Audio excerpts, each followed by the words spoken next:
तो मैं हरियाणा के युवाओं से, हरियाणा की जनता से, माताएं बहनों से दिल से धन्यवाद करना चाहता हूं कि आपने इतना प्यार दिया, आपने इतनी शक्ति दी, इसके लिए हम बहुत बहुत आभारी हैं। सर नमस्कार। मैं ये जानना चाहता हूँ, पूरी वैसे हरियाणा की जनता भी जानना चाहती है कि आगामी विधानसभा चुनाव में सीएम का चेहरा कौन रहेंगे कांग्रेस की तरफ से, क्योंकि भाजपा का तो उन्होंने क्लियर कर रखा है लगभग। हाँ, देखिए, मैंने प्रेस कॉन्फ्रेंसेस में 3-4 बार कहा है कि हमारा लक्ष्य यात्रा का है और आप लोग डाइवर्ट करने की कोशिश करते हो। पता नहीं आप यात्रा को दिखाते ही नहीं हो। आपको कहा गया है कि भाई यात्रा को दिखाओ मत। सोशल मीडिया में मतलब बवाल मचा हुआ है, तूफान आया हुआ है, मगर नेशनल मीडिया में कुछ नहीं दिखाया जाता। और फिर आप प्रेस कॉन्फ्रेंस में आते हो, कहते हो भैया चलो एक डिस्ट्रैक्शन मारते हैं, सीएम कौन होगा, पीएम कौन होगा। अगला सवाल आएगा पीएम कौन होगा, देख लेना, आएगा, पक्का आएगा कि डिस्ट्रैक्ट करना है भैया, सीएम कौन होगा, पीएम कौन होगा। फिर उसके बाद आएगा सवाल ऑपोजिशन यूनिटी नहीं है, वो भी आएगा। तो आप करिए जो आपको करना है, मुझे भी करना है काम। Thank you. कहाँ है?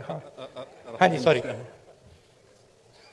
सर, यात्रा चल रही है, बहुत चर्चाएं हो रही है, लेकिन कांग्रेस के संगठन की भी उतनी चर्चा हो रही है कि मतलब आगे चुनाव की तैयारियों को देख रहे हैं लोग यात्रा के जोड़ के, तो संगठन की भी इतनी ही चर्चा हो रही है कि संगठन नहीं मतलब बन पा रहा, संगठन नहीं बन पा रहा है। जी सर, तो ये कब तक पॉसिबल होगा? कार्यकर्ता भी इंतजार में रहते हैं सर, मेहनत करने वाले। देखिए, सबसे पहले ये कहना कि संगठन नहीं है, ये तो बिल्कुल गलत है।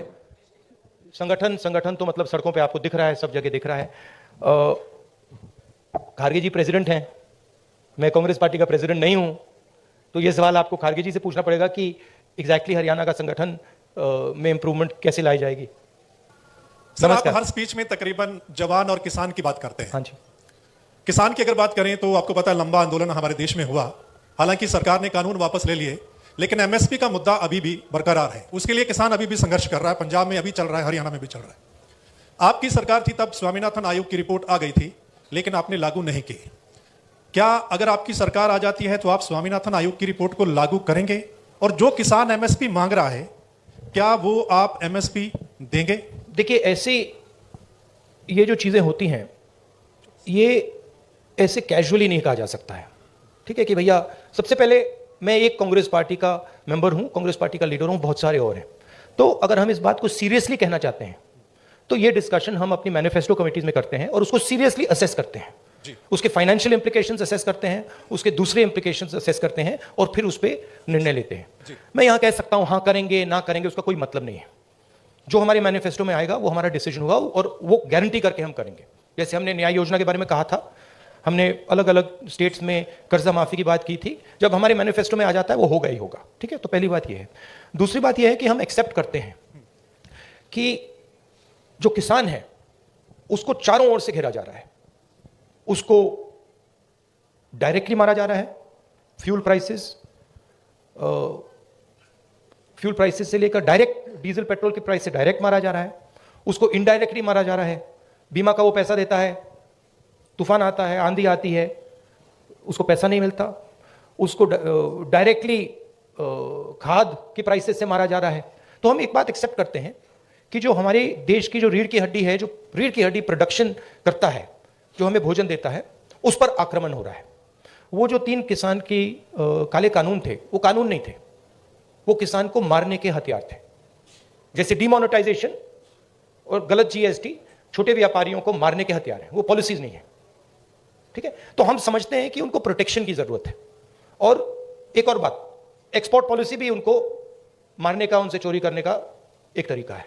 ठीक है, तो हम जानते हैं कि किसान पर आक्रमण हो रहा है और मैं आपको एक बात की गारंटी दे दूंगा कि कोई भी कांग्रेस पार्टी की सरकार आएगी, वो आक्रमण बंद होगा, किसान की रक्षा होगी, उसकी प्रोटेक्शन होगी।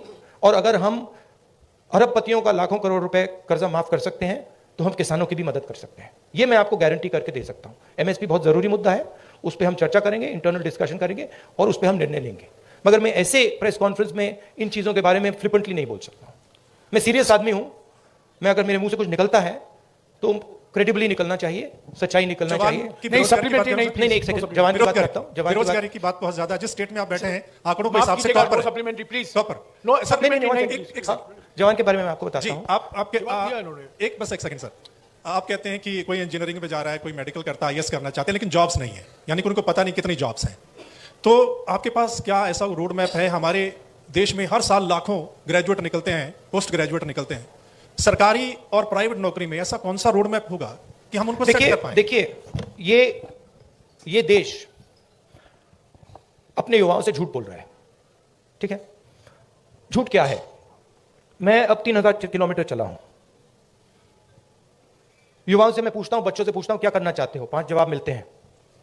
Engineer, doctor, lawyer, army, administration, ठीक है? और सारे के सारे मतलब हजारों बच्चों ने मुझे ये 5 जवाब दिए हैं।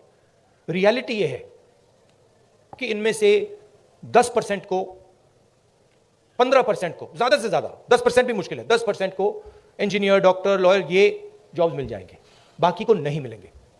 तो इन सबके सपने टूटेंगे। मेरे पास एक बच्ची आई, कहती है मैं आईएएस में जाना चाहती हूं। मैंने कहा ठीक है बेटा, आईएएस में हर साल कितने लोग जाते हैं? मुझे कहती है 5 लाख लोग जाते हैं। मैंने उसको कहा नहीं बेटा, 5 लाख लोग नहीं जाते हैं, 150 लोग जाते हैं। रोने लग गई। तो ये देश अपने बच्चों से, अपने भविष्य से झूठ बोल रहा है और ये इनका दिल तोड़ेगा। हर रोज इनका दिल टूटता है, इनके सपने टूटते हैं। क्यों टूटते हैं? क्योंकि जो लोग इस देश को रोजगार दे सकते हैं उनकी हम मदद नहीं करते हैं, उनकी हम प्रोटेक्शन नहीं करते हैं, उनके स्ट्रक्चर के बारे में हम नहीं सोचते। रोजगार कहां से आएगा? रोजगार अगर आप सेकंड ग्रीन रेवोल्यूशन करोगे, एग्रीकल्चर को ट्रांसफॉर्म करोगे, फूड प्रोसेसिंग फैक्ट्रीज के जाल बिछाओगे, रोजगार वहां से आएगा।